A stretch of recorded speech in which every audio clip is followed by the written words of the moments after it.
Following the capture of Jerusalem by the Crusaders in 1099, pilgrims began to flock to the Holy Land. To secure the road from bandits, a religious order emerged from obscurity in the early 12th century.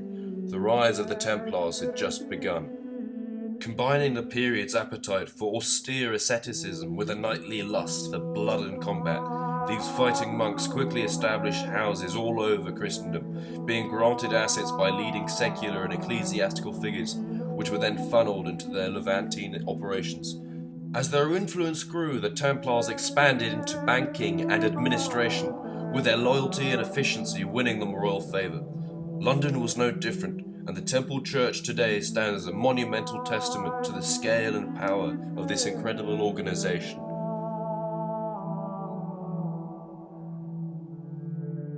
Let's now have a look inside the temple.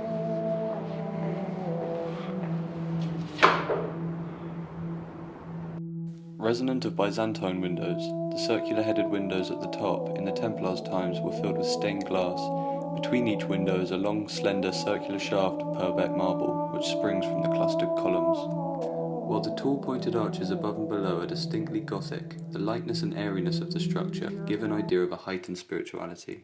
This association with authority is reflected in the expensive Purbeck marble clustered columns shipped from the southern coast in competition with France. Beside these columns lie 9 knightly effigies. Below them, mimicking Christ's burial below the sepulchre, lie the Templars, making the church, in its construction, a symbolic harmonising of religion and secular power. The round resonates with the sepulchre in its shape and features, adopting a distinctly English castle top over the typical Byzantine round. They recreated a part of Jerusalem in English fashion, attracting high crusading society and avoiding a recreation of Constantinople. It is no surprise then that some of the leading magnates of the day are buried here. Of particular note is Geoffrey de Mandeville, who was interned here around 1164. He is synonymous with the brutal anarchy of King Stephen's reign, yet less well known is the fact that he became a Templar on his deathbed. He was buried here in the porch, which was at the time one of the most privileged positions to be buried in a church. Another example is William Marshal, known as the greatest knight in the world.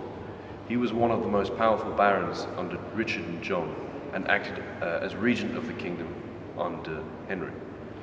He is buried under the nave. That leading political figures would want to be buried here shows the importance of the temple, and the degree to which the Templars were an organisation where politics and religion went hand in hand. By the beginning of the 14th century, the Templars' wealth and influence made them mistrusted, and the French King Philip IV initiated a purge. By 1312, the Templars had disbanded, and the Temple Church was overtaken by rivals.